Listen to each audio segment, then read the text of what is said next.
Step into the fascinating realm of industrial metals, where steel prices fluctuate and market indicators are the pulse of an ever-evolving industry.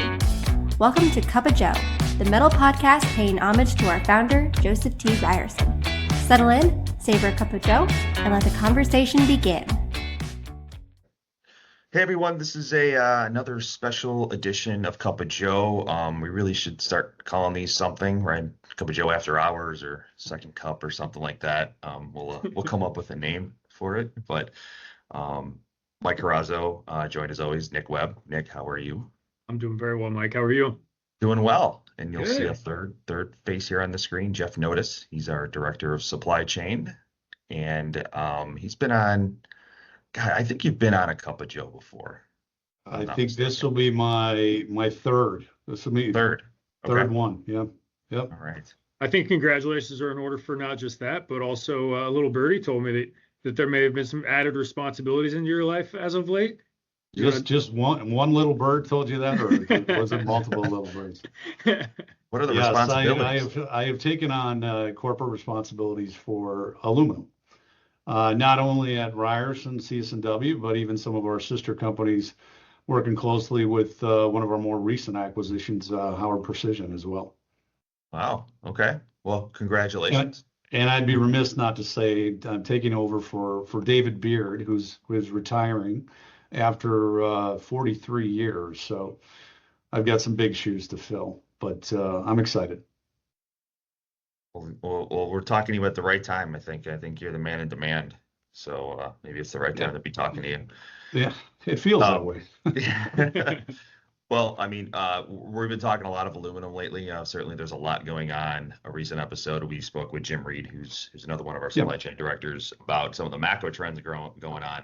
I think what we wanted to dive into today was really what's going on from the material level, supply chain, things like that. So I think it's a timely discussion. But I think, Nick, you might have a safe harbor, right, for us to look at. Mm-hmm. Yeah, absolutely. As always, these are the opinions of Nick Webb, Mike Carrazzo, Jeff Notice. These are not the opinions of Ryerson. Do your own research. But we got some great content here from an expert who has been in the field for what now, Jeff? 20 some years?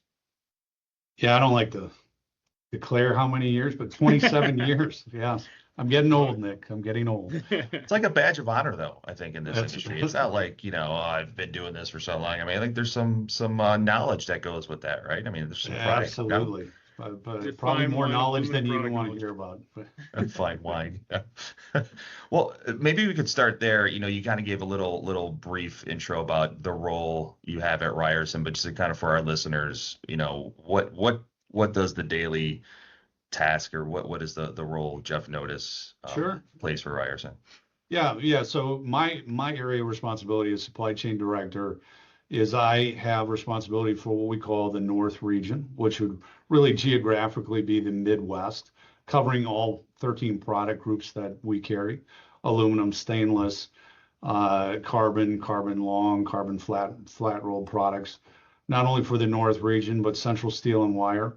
Now, I mentioned earlier some of the sister companies I work with closely. Howard Precision was the one I mentioned earlier, but I work pretty closely with Fay and with Wilcox as well.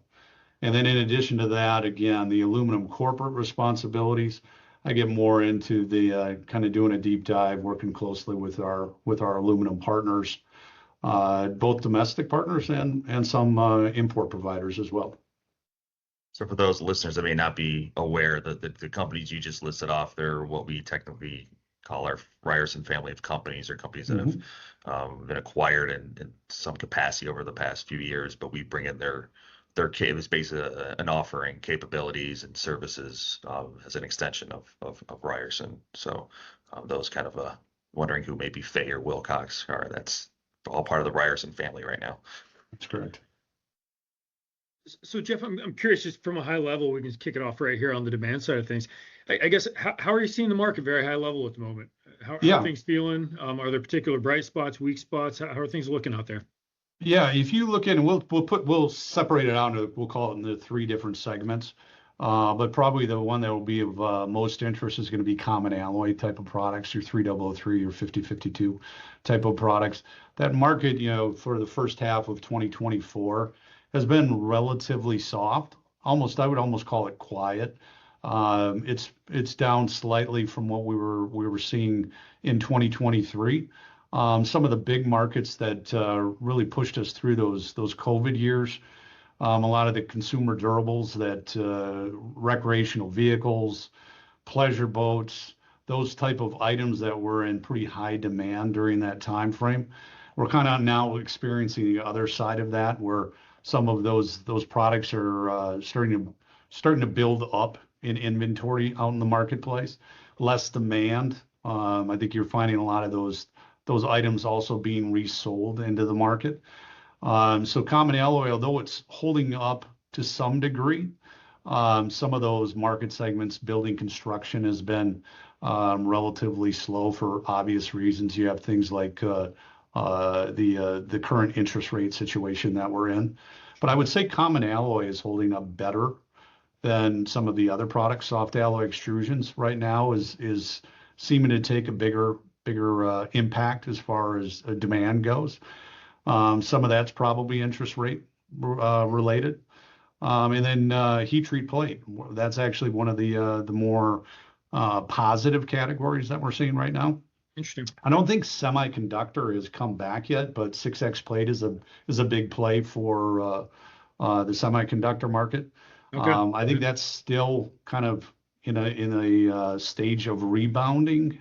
But heat treat product just in general, it seems like that particular segment is doing a bit better than the other two categories that I mentioned.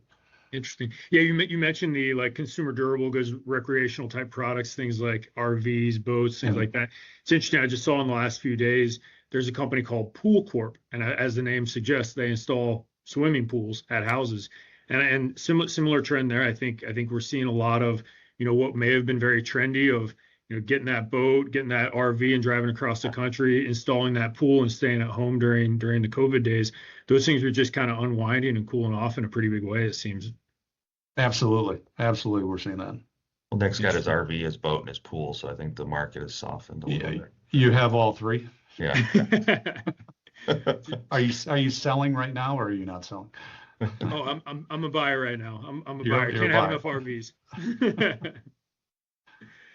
RVs. I'll sum it up that way, though. I think that 2024 is definitely more of a correction year.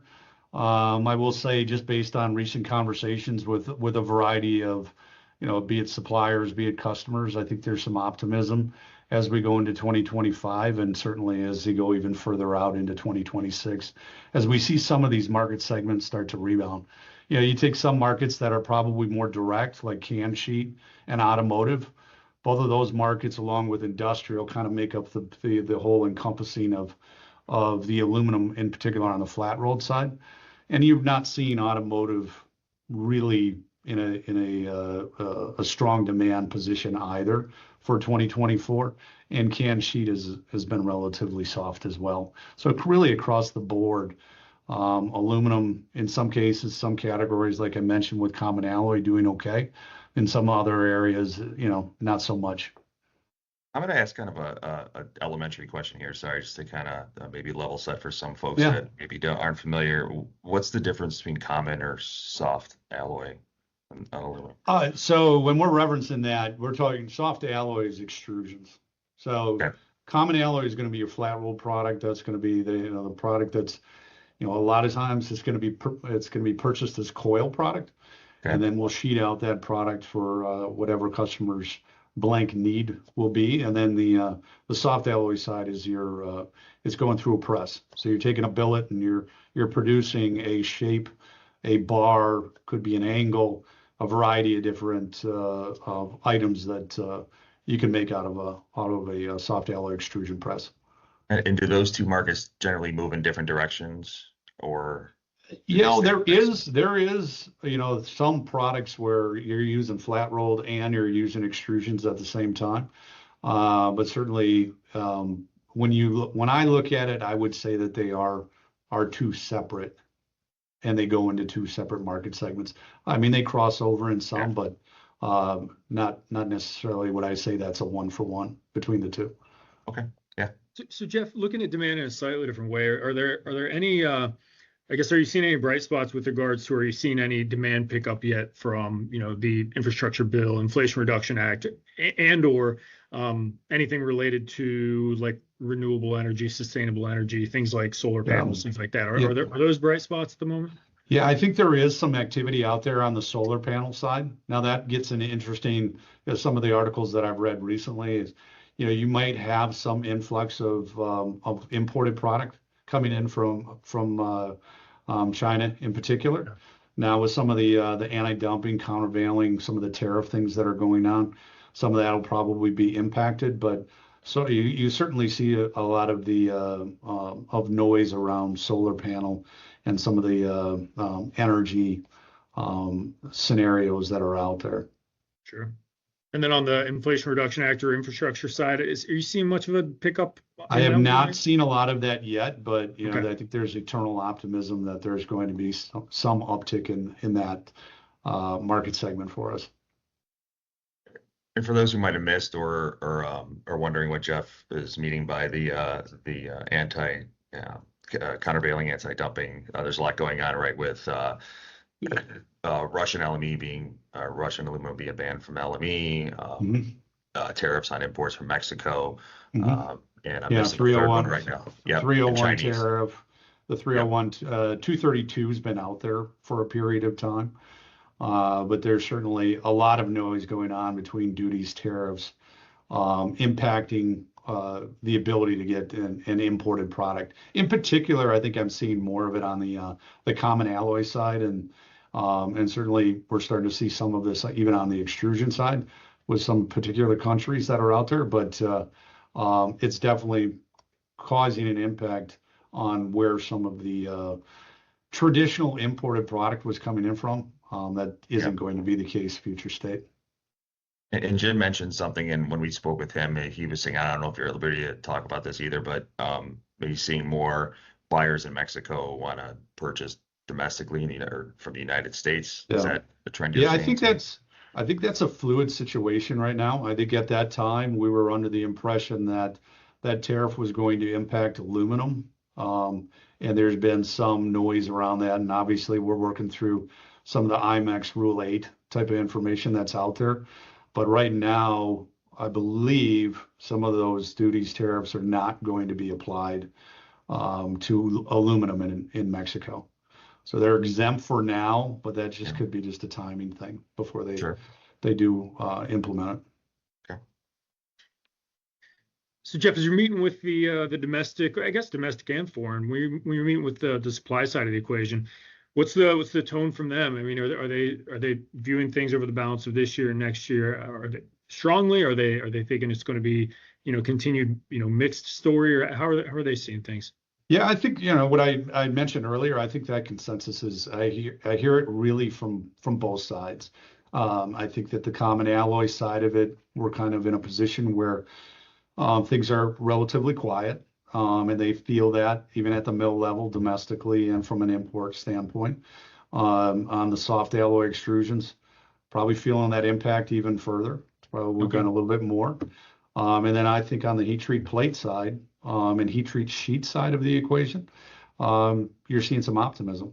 So you kind of got three different themes that are going on. And what I'm seeing and feeling, I think is I'm getting the same pulse when I'm talking to some of the folks that are, have a pulse for the market, being the mills, both import and domestic.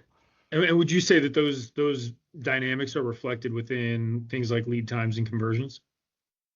Yes, I would say when you look at it from a historical level, I mean, you go through COVID, there was periods of time we were under tight allocation. There was not the lead times. If there was lead times, they were extremely extended. And you look across heat treat, it could be a challenge right now, but when you look at extrusions and you look at where common alloy product is at, we're at more of the traditional historical lead time levels. Okay. And there is some depot inventory that's available out there in the market currently as well. I guess Jeff, I'll put you on the spot, and maybe this question will come back to me. But I guess any thoughts on the ingot side? So that's going to be the London Metal Exchange pricing, Midwest Premium Yes. pricing. Yep. Any thoughts on where we're headed for the balance of the year? And again, these are the opinions of all of us, not the opinions of Ryerson. But I guess what's your sense within that world? Yeah, I think my record on that is 50-50. 50% of the time I'm right. And it's probably worse than that, but I think that they're based on what I'm reading out there, and obviously you lean a little bit on some of the analysts and the data that they provide to us. But I would say that from an LME standpoint, I think that there's the potential that we could see some softening in where LME rates go. When you take that and then you take the Midwest Premium side of it, it seems like the consensus, if you get into the Midwest Premium side of it, it has some tie into what LME does. So if the LME goes down, generally the Midwest Premium is going to track to some fashion, and because it ties into the 232 tariff. Yep. But I think the consensus is we could see some softening in where the LME rates go. I don't think it'll go down significantly, but they think that there could be a little bit of a downward trend. And I think the Midwest Premium could stay, maybe go down slightly from where it's at. But I think the general consensus on the premium is we're kind of in a band. I think today we're at, call it high 19s, almost 20. I don't hear a lot of things out there that would pivot outside of a 17 to 19 cent range for the premium side. And I think if I hold all the numbers that I hear out there, I think you could get into a number in the 2,300 range. And again, that just puts you here out in the market. We could have something happen. You could have some sort of a natural disaster happen, and all of a sudden we see an uptick, or something political happens on that end of things, or China in and of itself, if the optimism comes back that there's demand in China, then all of a sudden you could see some things happen with the LME where that starts to click back up again. And obviously you read a lot of different articles as well as I do, but things even like oil prices. So even the recent downward dip in where we've seen LME rates go, a part of that's probably based off of where we've seen oil prices go. Yeah. Your commentary around LMEs is, certainly front of mind, and it is currently I'd say the flavor of the week, where prices are certainly in a little bit of a retreat mode. I think some would argue that maybe we had a little bit of an overextension in prices, where from February through May we saw prices go from about 95 cents to $1 all the way up to, I think we got up to just over $1.20 on the LME.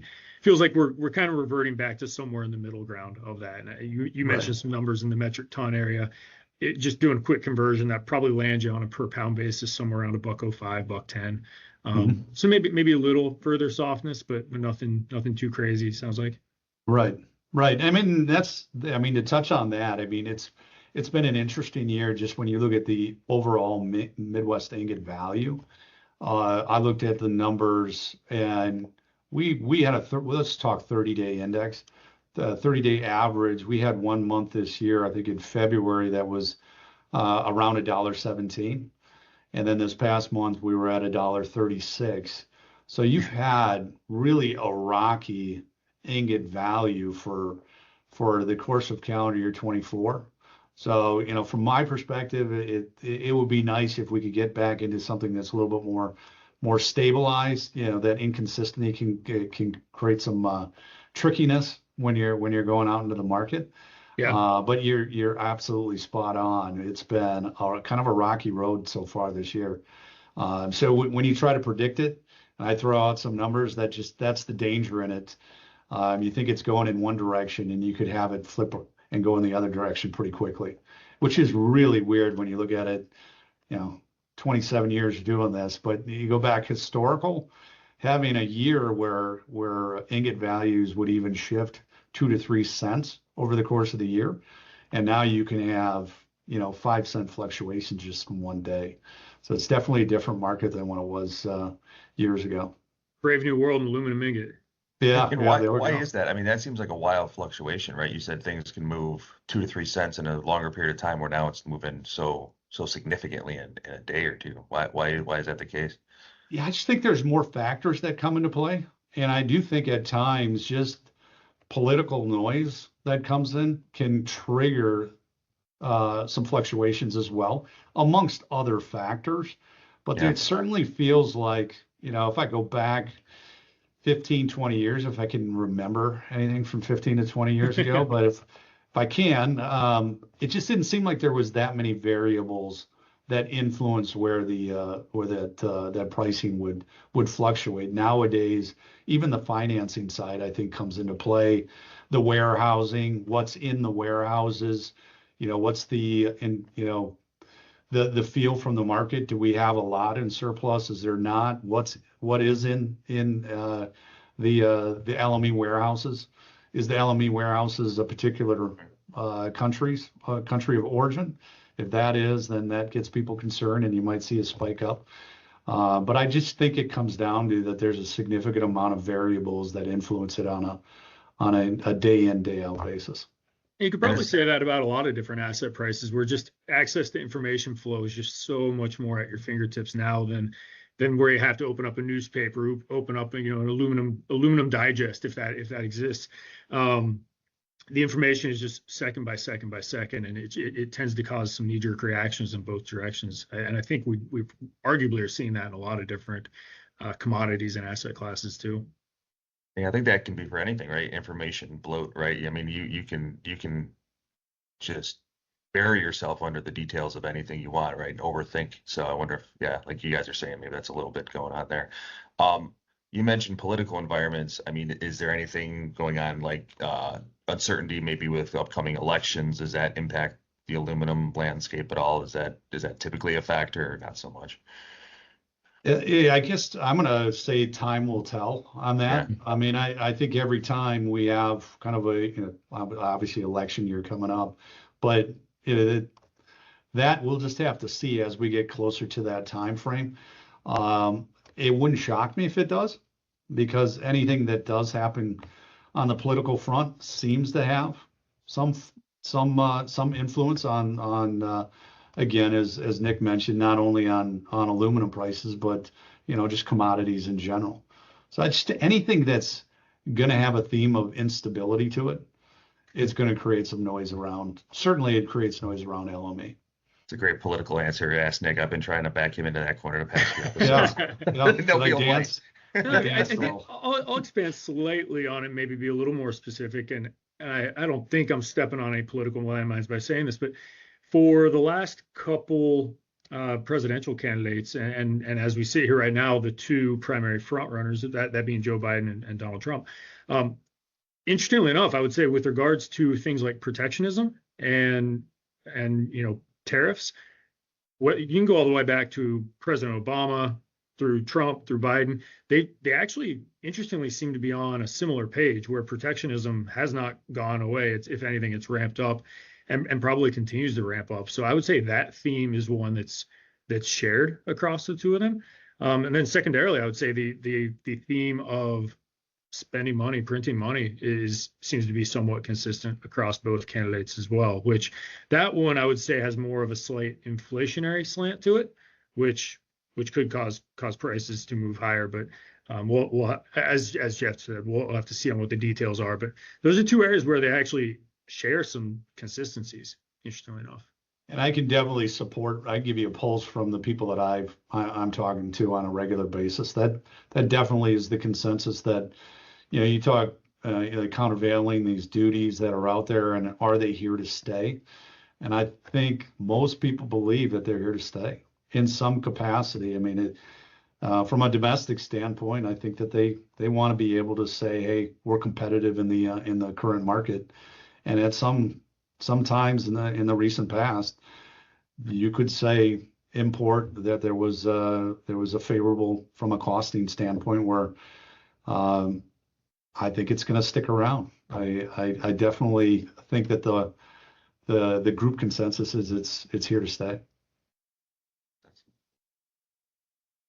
one last from my end. You mentioned we were talking about supply and demand. Anything going on from like the aluminum producer capacity expansion front that Yeah, maybe there's a you could lot.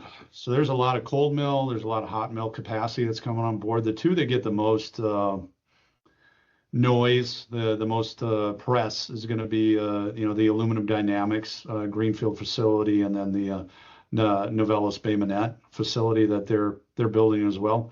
I think the Aluminum Dynamics facility is going to be up and running a little bit sooner than the Novelis facility, but we're probably looking at for ADI Aluminum Dynamics more of a second half of 2025 play, and then I'm sure it will take a period of time for them to build up in their position. They're not going to be at full capacity, I don't think, by the first month of production. That'll take them a little bit of time, and then the Novelis facility has had a few delays that have occurred, and that's probably going to be more of a 2026 play.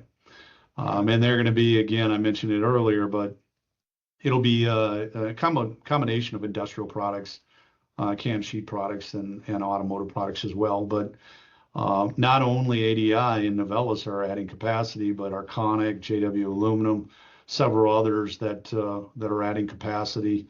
There's some on the billet side. Century Aluminum that it has made some comments recently of some expansion. Perennial has made some comments of some expansion as well. So there's a significant amount of hot mill capacity coming on board. Fair amount of cold mill capacity as well. And then obviously I mentioned on the billet side. Which, I mean, coming back to politics, this is kind of the point of why the protectionism was put in place in the first place, so that you could incentivize domestic capacity ramp ups. It takes a lot of time, takes a lot of dollars, but sounds like it's around the corner.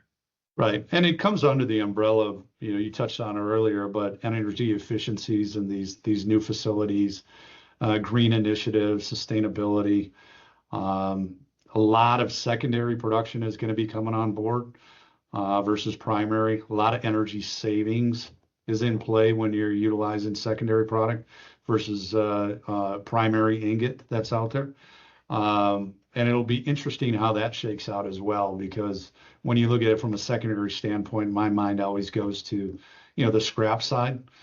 And I know there's scrap that's out there, but based on the sheer amount of secondary that's going to be out there and the need and the demand for scrap, it'll be interesting to see how that plays out over the coming years. Because there's only so much scrap that can go around. Someone's going to not be able to get all the scrap that they want, I would imagine. Yeah, while on that sustainability type path, I guess I'm curious, are any of these new capacity ramp ups, are any of them going to be producing using, new types of energy or new nuclear or wind or solar or hydro? There is. Yeah, there's a multitude of different things that I've heard laid out as far as what they're going to be utilizing to be energy efficient. Sure. And I could go through that, but they absolutely are. I'll just leave it at that. Cool. In your mind, I mean, this may be just a more of an opinionated question, but like, how much does that matter to the aluminum buyer that it's being produced in a sustainable manner, right? I guess it comes on, based on the company, but I mean, is that a big deal to the buyer? Yeah, I think that's it's really a good question, because you look at it and again, I'm not as close to the market segment in Europe, but some of these green initiatives and some of these elements, if you're meeting some of those conditions, you can charge a premium for that product. Whereas here, we don't see that yet. So I think it's going to take something from a government position to say, if you're going to, fulfill this particular standard, and you can produce it to this energy efficiency and this carbon footprint, and you can charge, it's going to have to come from the government side before we're going to be able to see any impact in the current market. I think right now it's just more of, you hear a lot of, hey, we're getting certifications and we're doing this and we're getting this rating, but has not really, from a costing standpoint, had any impact. Or if the buyer might be incentivized to purchase from those that they're able to meet this standard, Right. and you get a discount or a premium. Right. Yeah. Sure. It's an interesting, And Mike, discussion. And I think, not exactly what you asked, but aluminum, of all the metals we look at, aluminum arguably is the most energy intensive of all of them. I would say of all of the raw ingredients going into the production of aluminum, energy is arguably the most expensive, maybe even by a long shot. So having security around whatever source of energy you're going to use is a pretty important thing, certainly from the producer side and the supply side. Interesting. I got one more for you if you got a moment here, Jeff. You mentioned earlier about being right 50% of the time. If you look at where we were at the beginning of the year and predicting kind of where things are now, did it kind of play out how you kind of saw? And then second part of the question, what are you seeing for the back half of the year? Yeah, I mean, if you go back into the ingot side of the equation, I would have not expected it to be as choppy as it's been. Did I think that maybe you saw some upward tick? I thought maybe there would be, just based off of, again, all of the noise that was going on in the market. But I look at the second half and I go, okay, well, what's going to be different going into the second half than what was in the first half of the year? I know, a lot of the analysts would lead you to believe that maybe there's a bit of softening that's going to happen.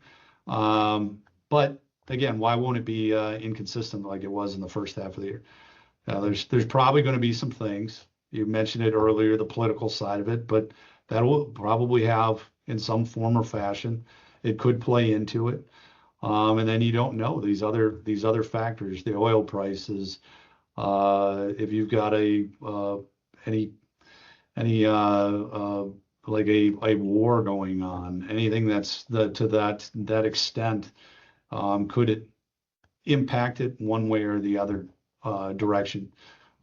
Even you get into, if we start getting back into a situation where, vessels start to get tight again. Yeah. And all of a sudden you start getting costs that start to elevate on, the transit side of the equation. That could have some impacts on where pricing goes as well. Yeah, Mike, if we went back to one of our Cup of Joes from, let's say, December or January this year, I think we actually put up some forecasts for the LME prices at least. And if I remember right, they were forecasting kind of a slight upward slope up towards sort of the $1.10, $1.15 range. And what's interesting is we may still average around that price range, but the journey to get there was going from $1 to $1.20, $1.25, and then coming back down to earth. The average might end up being somewhat accurate, but the journey to which we got there was much more chaotic. Yeah, complete unpredictability. I mean, it's so hard. Oh, yeah. But so much that goes into, like you mentioned earlier, so much that goes into this now that it's so hard. But so 50% is probably pretty good. it's a hit on. Like I said, I think I was analyst embellishing. I'm probably less than 50, but Yeah. it Jeff, might I've be got one good last if you question. say, hey, what do I think is going to happen in the next 2 days? Maybe I'm a little bit more accurate than I am if you're throwing it 6 months out. Jeff, I don't even know what I'm going to eat for dinner tonight. Hey, I hear you. One last question for you. I know Ryerson doesn't participate much or at all in can sheet markets, but we're in the middle of summer here. I'm curious, what's the can sheet beer of choice for this hot summer we got here in the United States? For me? Yeah, for you. Oh my! What is it for you? That buys me a minute to figure out what. I will say I've been having a little bit of Peroni, very light, crisp, refreshing, and out of a can, it's got these nice slim cans. It's pretty cool. Except it's an Italian product, so I'm not really supporting the industry. What's the Leinenkugel summer Shandy? Summer Shandy. I had one of those Okay. yesterday, so I'll put that as the one that it was actually pretty good. That's going to be the headline for this Cup of Joe. Jeff Notice is a Summer Shandy guy. Yeah, a little Summer Shandy. I've resisted the beer out of the can for a long time, right? I was always a beer out of the bottle, right? And now it's just you can't get it in bottles. Like even the breweries are they can everything now because.